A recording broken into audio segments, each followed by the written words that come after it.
আসসালামু আলাইকুম। আপনারা দেখতে পাচ্ছেন আমার বাড়ির তৃতীয় তলায় সিঁড়ি থেকে উঠছি। এখানে বিশাল একটা করিডোরের পাশে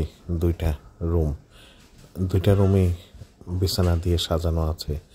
ঢাকা কিংবা আত্মীয় স্বজন কেউ আসলে এই দুইটা রুমে তারা থাকতে পারবে এবং দুইটা রুম পাশে 6 ফিটে দুইটা জানালা আছে এবং পর্যাপ্ত আলো বাতাস ঢোকার ব্যবস্থা আছে। পরের রুমটাও দেখতে পাচ্ছেন, পরের রুমটাও এই যে বাইরের পরিবেশ, অসাধারণ পরিবেশ, সবুজের সমারোহ, চারিদিকে সবুজ আর সবুজ, অনেক আলো বাতাস এর থেকে প্রবাহিত হতে পারে এবং রুমটা মোটামুটি মিডিয়াম টাইপের।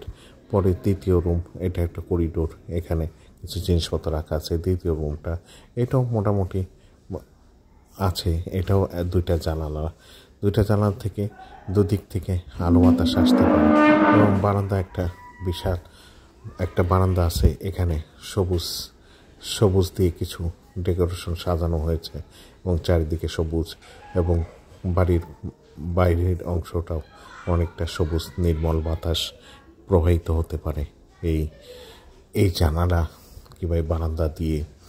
অসাধারণ দৃশ্য বাইরের এবং গাছগুলিও বিভিন্ন টাইপের, যেমন ইনডোর, যেগুলা অল্প আলো ছায়াতে বাঁচতে পারে, সেই গাছগুলি আমি এখানে রেখেছি। এই রুমটা পার হলে বিশাল একটা করিডোর, এটা দুইটা জানলা দেখতে পাচ্ছেন, দুইটা জানলা। এই রুমটা পার হলেই বিশাল একটা করিডোর। এই করিডোরে অর্ধেক অংশ, যেটা দক্ষিণ দিকের অংশটা খোলা আছে এবং গ্রিল দিয়ে সাজানো। এখানে কিছু বসার জায়গা আছে। দক্ষিণ দিকে যে বাতাসটা প্রবাহিত হয় সে বাতাস পেতে পারে কেউ বসলে। সামনে সবুজের এই আঙ্গিনা এবং অসাধারণ চারিদিকে সবুজ আর সবুজ।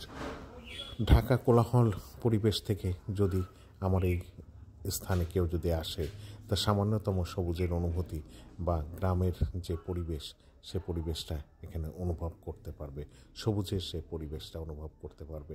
এবং মোটামুটি নিচে ব্যবহারের জন্য এই জায়গাটি রেখেছি। দেখার জন্য ধন্যবাদ। ভালো থাকবেন, সুস্থ থাকবেন, এই প্রত্যাশা।